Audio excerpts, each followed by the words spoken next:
வணக்கம். இன்றைய முக்கிய செய்திகள்.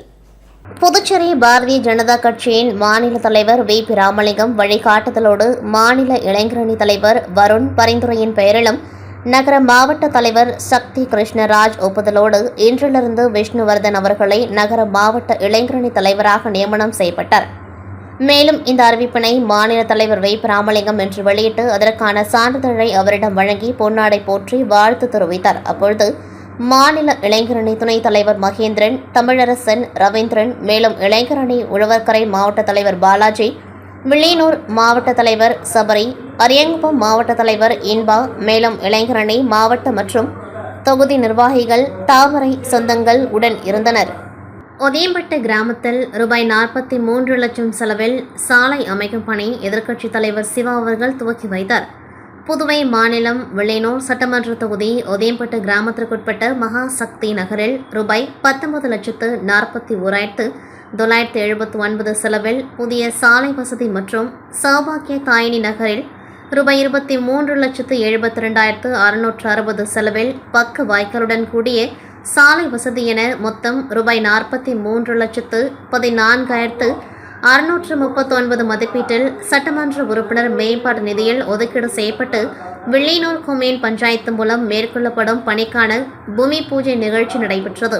இந்த நிகழ்ச்சியில் தொகுதி சட்டமன்ற உறுப்பினரும் சட்டமன்ற எதிர்க்கட்சித் தலைவருமான சிவா அவர்கள் கலந்து கொண்டு சாலை அமைக்கும் பணியினை பூஜை செய்து துவக்கி வைத்தார். இதில் வில்லியனூர் கொம்யூன் பஞ்சாயத்து இளநிலை பொறியாளர் சத்யநாராயணன் மற்றும் ஊர் முக்கியஸ்தர்கள் குலசேகர், திருவேங்கடம், மூர்த்தி, பாலு, செல்வகுரு, கிருஷ்ணராஜ், செல்வராஜ் மற்றும் திமுக நிர்வாகிகள், தொகுதி செயலாளர் மணிகண்டன், பொதுக்குழு உறுப்பினர் தர்மராஜ், அவைத்தலைவர் ஜலால், வர்த்தகணி அமைப்பாளர் ரமணன், சிறுபான்மை பிரிவு அமைப்பாளர் ஹாலித் ஆகியோர் கலந்து கொண்டார்கள்.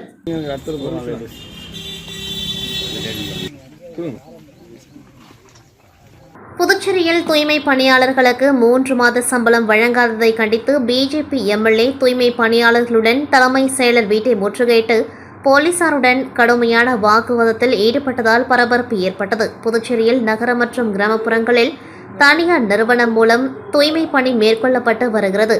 இந்த நிலையில் தூய்மை பணியாளர்களுக்கு கடந்த 3 மாதமாக சம்பளம் வழங்கப்படவில்லை என்று கூறப்படுகிறது. இதனால் கிராமப்புறங்களில் பணிபுரியும் தூய்மை பணியாளர்கள் இன்று காலையில் புதுச்சேரி பாஜக சட்டமன்ற உறுப்பினர் சாய் சரவணகுமாரை அவரது வீட்டில் சந்தித்து சம்பளம் வழங்கப்படாதது குறித்து முறையிட்டனர். இதனையடுத்து பாஜக எம்எல்ஏ சாய் சரவணகுமார் தூய்மை பணியாளர்களுடன் கோரிமேட்டில் உள்ள தலைமை செயலர் சரத் சௌஹானை சந்திக்க சென்றார். ஆனால் அனுமதி மறுக்கவே வீட்டை முற்றுகையிட்டு போராட்டத்தில் ஈடுபட்டார்.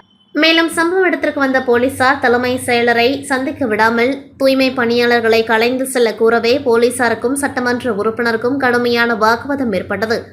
இதனையடுத்து சட்டமன்ற உறுப்பினரை அழைத்து பேசிய தலைமை செயலர் சரத் சௌகான் இன்று அல்லது நாளை ஆகிய தினங்களுக்குள் சம்பளம் வழங்கப்படும் என்று உறுதியளித்தார். இதனையடுத்து தூய்மை பணியாளர்கள் போராட்டத்தை கைவிட்டு திரும்பி சென்றனர்.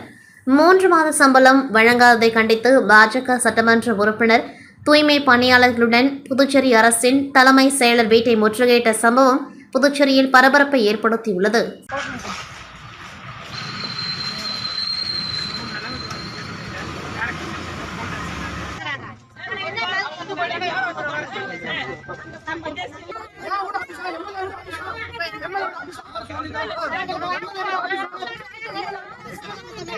புதுச்சேரி அரசு சுகாதார மற்றும் குடும்ப நலவழித்துறை சார்பில் லாஸ்பேட்டை அரசு ஆரம்ப சுகாதார நிலையத்தில் தேசிய காசநோய் ஒழிப்பு திட்டத்தின் கீழ் காசநோய் சிகிச்சை பெறுபவர்களுக்கு நிக்ஷயமித்ரா ஊட்டச்சத்து உணவு பெட்டகங்கள் வழங்கும் விழா நடைபெற்றது. நிகழ்ச்சியில் லாஸ்பேட்டை ஆரம்ப சுகாதார தலைமை மருத்துவர் டாக்டர் பத்மினி தலைமை தாங்கி நிகழ்ச்சியை துவக்கி வைக்க சிறப்பு விருந்தினராக கலந்து கொண்ட மக்கள் நல சேவை இயக்க தலைவர் நந்தா ஜெயஸ்ரீதரன் இலவசமாக ஊட்டச்சத்து பெட்டகங்களை வழங்கினார்.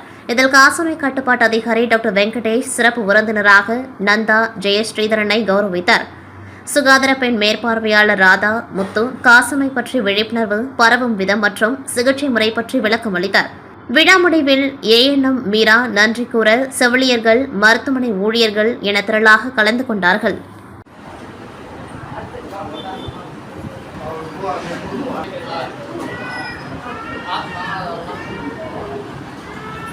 புதுச்சேரி மாநிலம் அரியங்குப்பம் தொகுதி சுதானா நகரில் அமைந்துள்ள செல்வ விநாயகர் கோவிலில் 18ஆம் ஆண்டு விநாயகர் சதுர்த்தி விழா கடந்த 18ஆம் தேதி முதல் நடைபெற்று வருகிறது. இதன் ஒரு பகுதியாக செல்வ கணபதி ஏற்பாட்டில் நடைபெற்ற பூஜையில் அதிமுக மாநில கழக பொருளாளர் ரவி பாண்டுரங்கன் சிறப்பு அழைப்பாளராக கலந்து கொண்டு சுவாமி தரிசனம் செய்தார். மேலும் விநாயகர் சதுர்த்தி விழாவிற்காக ரூபாய் 10,000 தனது சொந்த செலவில் கோவில் நிர்வாக குழு தலைவர் முத்துரத்தினம் முன்னிலையில் நன்கொடையாக வழங்கினர். முன்னதாக டாக்டர் சிற்பி ஜெயராமன் பல்கலைக்கழகம் சார்பில் சார்கோல் பிரபாகரன் தலைமையில் 15 பேர் சிறுமிகளின் பரதநாட்டிய அரங்கேற்றம் நடைபெற்றது.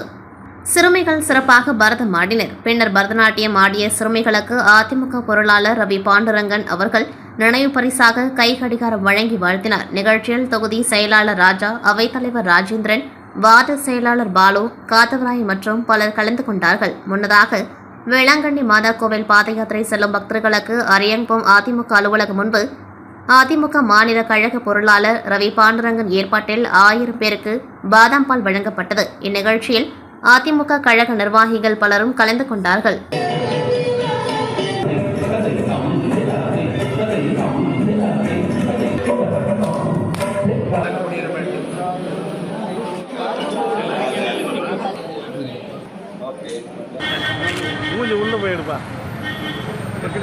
புதுச்சேரி குழந்தைகள் பாதுகாப்பு மற்றும் உரிமைகள் ஆணையம் சார்பில் இன்று புதுச்சேரி மகளிர் மற்றும் குழந்தைகள் மேம்பாட்டுத்துறை அலுவலகத்தில் உள்ள கருத்தரங்கு அறையில் தனியார் குழந்தைகள் காப்பகம் நிர்வாகிகள் ஆலோசனைக் கூட்டம் நடைபெற்றது. இக்கூட்டத்திற்கு புதுச்சேரி குழந்தைகள் பாதுகாப்பு மற்றும் உரிமைகள் ஆணையம் தலைவர் சிவராமன் தலைமை தாங்கினார். இக்கூட்டத்தில் கலந்து கொண்டு பேசிய மகளிர் மற்றும் குழந்தைகள் மேம்பாட்டுத்துறை இயக்குநர் முத்து மீனா, குழந்தைகள் நலனுக்காக அனைவரும் இணைந்து பாடுபட வேண்டும். குழந்தைகள் காப்பகம் நிர்வாகிகள் ஆணையத்தின் செயல்பாடுகளுக்கு ஒத்துழைப்பு கொடுக்க வேண்டும்.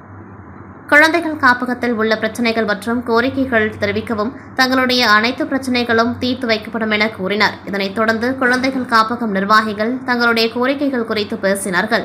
இக்கூட்டத்தில் புதுச்சேரி மகளிர் மற்றும் குழந்தைகள் மேம்பாட்டுத்துறை துணை இயக்குநர் ஜெயப்பிரியா, புதுச்சேரி குழந்தைகள் பாதுகாப்பு மற்றும் உரிமைகள் ஆணையம் உறுப்பினர்கள் சிவகுமார், முருகசாமி, ஜனார்த்தனன், கார்குழலி, கோமுகி, கலைசெல்வி மற்றும் சுமார் 35க்கும் மேற்பட்ட தனியார் குழந்தைகள் காப்பகம் நிர்வாகிகள் கலந்து கொண்டார்கள்.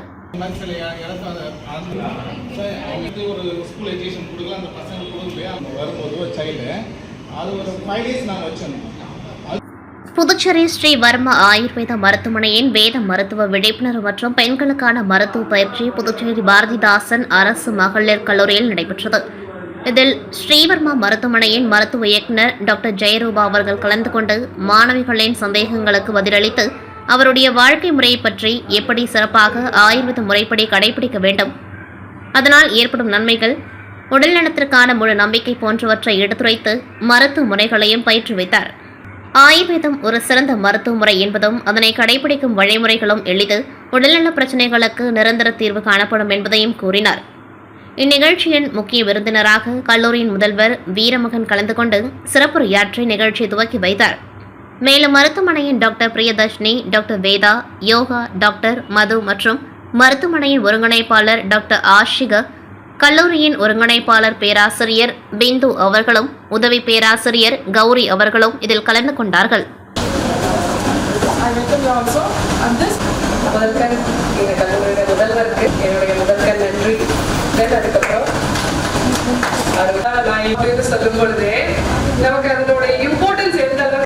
புதுச்சேரி உருளையன்பேட்டை தொகுதி பாஜக பொதுச் செயலாளர் ராபர்ட் பிறந்தநாள் விழா புதிய பேருந்து நிலையம் அருகே உள்ள மதர் குளோரி டியூட்டோரியல் சென்டரில் வெகு விமர்சையாக நடைபெற்றது. இவ்விழாவில் உருளையன்பேட்டை தொகுதி பாஜக பொறுப்பாளர் பிரபுதாஸ் கலந்து கொண்டு சால்வை அணிவித்தும் பூங்கொத்து கொடுத்தும் பிறந்தநாள் வாழ்த்து தெரிவித்தார். தொடர்ந்து பிறந்தநாள் கேக் வெட்டி இனிப்புகள் வழங்கி கொண்டாடப்பட்டது. அதனைத் தொடர்ந்து புதுச்சேரி உருளையன்பேட்டை தொகுதி மற்றும் பாஜக மாநில நிர்வாகிகள் ஏராளமானோர் கலந்து கொண்டு சால்வை அணிவித்தும் பூங்கொத்து கொடுத்தும் வாழ்த்து தெரிவித்தனர். மேலும் இதில் பாஜக பிரமுகர்கள், முரளி உள்ளிட்ட மகளிர் அணி நிர்வாகிகள் கலந்து கொண்டு வாழ்த்து தெரிவித்தனர்.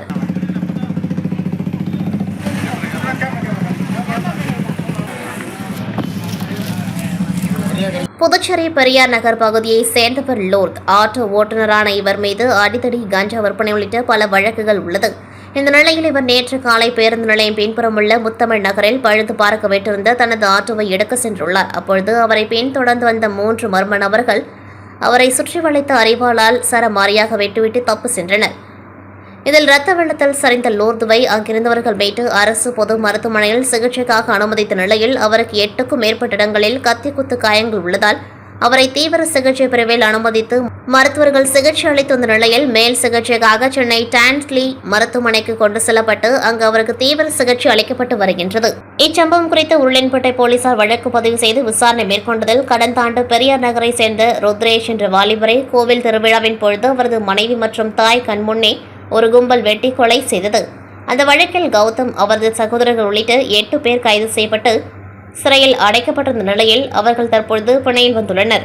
இதனை அறிந்த ருத்ரேஷின் நண்பரான லோர்த் கௌதமை கொலை செய்ய சதித்திட்டம் தீட்டி வந்ததாக கூறப்படுகின்றது. இதனை அறிந்த கௌதம், லோர்த் தன்னை கொலை செய்வதற்கு முன் தான் முந்திக் கொள்ள வேண்டும் என்று இன்று காலை தனது நண்பர்களுடன் சென்று லோர்துவை வெட்டியது தெரியவந்துள்ளது.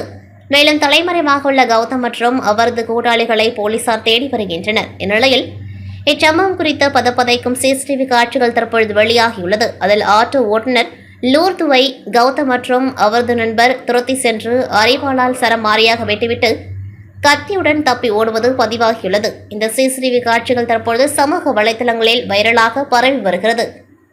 புதுச்சேரியில் ஆட்டோ ஓட்டுநரை பட்டப்பகலில் சுற்றி வளைத்து அரிவாளால் சரமாரியாக வெட்டும் சிசிடிவி வீடியோ வெளியாகி பரபரப்பை ஏற்படுத்தியுள்ளது.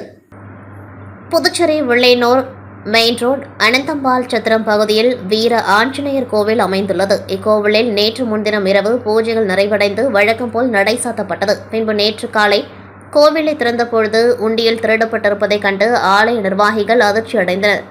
உடனே இதுகுறித்து கோவில் அறங்காவலர் குழு தலைவர் முருகானந்தம் கொடுத்த புகாரின் பேரில் வில்லியனூர் போலீசார் வழக்கு பதிவு செய்து ஆலயத்தில் பொருத்தப்பட்டிருந்த சிசிடிவி காட்சிகளை கொண்டு போலீசார் மேற்கொண்ட விசாரணையில் அவர் அனந்தமாள் சத்திரம் பகுதியைச் சேர்ந்த ராஜேந்திரன் மகன் சதீஷ்குமார் என்பதும் மது அருந்துவதற்கும் ஆடம்பர வாழ்க்கைக்கும் கையில் பணம் இல்லாததால் கோவில் உண்டியலை திருடியது தெரியவந்ததை அடுத்து போலீசார் அவரை கைது செய்து கோவில் உண்டியல் மற்றும் அதிலிருந்த பணத்தை பறிமுதல் செய்து நீதிமன்றத்தில் ஆஜர்படுத்தி காலப்பட்டு மத்திய சிறையில் அடைத்தனர்.